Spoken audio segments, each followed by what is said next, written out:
ขียนใส่ปึ้มเนาะเอาโบราณเอาปึ้มขึ้นมาก่อนเอาปึ้มกับซอโบราณขึ้นมาแล้วโบราณเขียนเนาะเขียนตัวสาวกุมภาเขียนเนาะเขียนอย่าลืมเขียนวันที่ใส่เนาะโบราณคือเครือที่ต้องเขียนโบราณ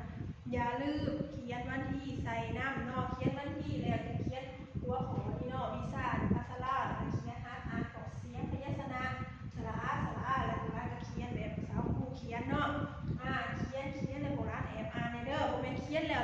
โบแม่นเขียนแล้วโบราณก็สิป้าเนาะเขียนได้ต้องแอบอ่านเนาะจะหน่อยว่าเขาเรียนมาสักผู้ถามมาจะได้ดอกว่าบ่ได้เด้อโบราณเด้อต้องในแอบอ่านเนาะแอบอ่านให้มันได้เนาะมื้อนี้สักผู้พาโบราณเรียนซำนี้ก่อนเนาะสมองหน้าเนาะสมองหน้าเฮาจะมาเรียนต่ออีกเนาะมื้อนี้เฮาเรียนของสระอาแล้วมื้อหน้าเฮาต้องเรียนสระอีกับสระอีเนาะมื้อนี้สักผู้ไปกันเด้อโบราณอย่าลืมเฮ็ดแล้วส่งให้สักผู้เบิ่งเด้อบ๊ายบาย